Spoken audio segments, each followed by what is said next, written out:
Alrighty, let's get wild. The Karate Kid Part 3 is back in the valley, back in the dojo, and back in absolute chaos. Forget emotional arcs and thoughtful storytelling. This one is like someone cranked the dial up to 11 and tossed logic out the window. But here's the real question. Is this sequel secretly so bad it's good, or is it just bad? Let's crane kick our way through the madness. Hey! Come on, Pug, come on! Let's see what you got. Nice kick. Not bad. Better? Good, but not good. Daniel LaRusso's back this time from Okinawa.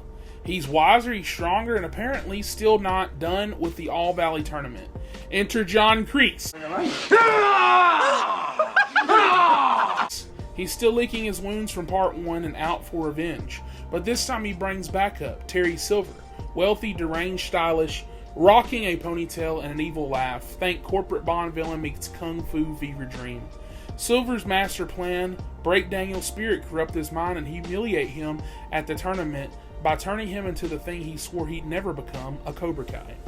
Meanwhile, Daniel's stuck in a bizarre spiral, training the wrong way, trusting the wrong people, and getting punched in the face emotionally and physically. Oh, and there's a new girl named Jessica, but don't worry, they go on one date and never speak of it again. A classic. Hey, Danny boy, how are the family jewels, huh? Let's be honest though, the real reason people still talk about this movie is two words: Terry Silver, the GOAT.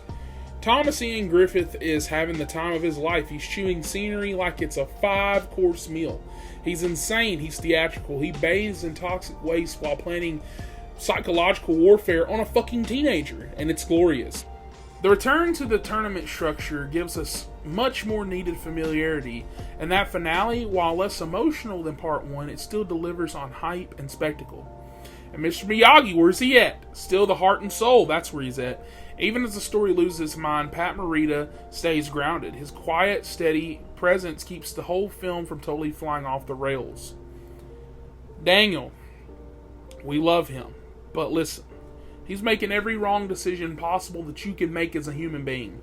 He trusts a random rich dude who gives off major villain energy, trains in aggressive, dangerous ways after everything Miyagi taught him over 2 films, and the constant whining, it's pretty tough to sit through, for being honest. The plot's basically a remix of the first movie, only now with more melodrama and less heart.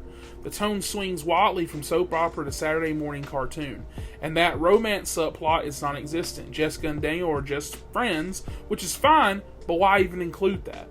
It's bloated, it's weirdly paced, and emotionally, it just doesn't land. The movie tries to say something about staying true to yourself, not letting others control your path, and resisting corruption.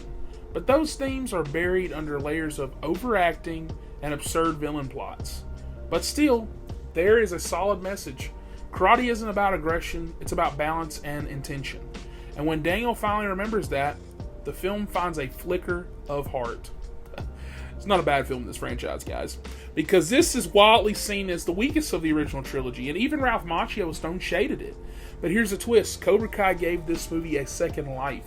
Terry Silver's return in that show didn't just redeem the character, it elevated him. Suddenly all that cartoonish chaos feels like a setup for something much darker and more dangerous, and because of that, Part 3 has earned its place in the Karate Kid legacy as the weird cousin I'll be, but it's kind of iconic. The Karate Kid Part 3 is a mess, but it's a watchable mess. It's campy, it's chaotic, it's completely over the top, but it knows what kind of movie it is, and Terry Silver alone makes it worth the visit. It doesn't have the emotional punch of the first 2 films, but it's got a great villain performance for the ages. Is it bad? Yeah. Is it fun? Yeah. Okay, weirdly so. So, what's your verdict on this film? Is Karate Kid Part 3 a guilty pleasure masterpiece, or just a cinematic train wreck? Hit the comments and let me know, and don't go anywhere, because next up, we're headed into uncharted territory with the next Karate Kid. And then, we're breaking down the Jaden Smith reboot before we drop the ultimate franchise ranking. So subscribe, smash that like button, and remember, sometimes a ponytail and a villain monologue are all that you need. Party time.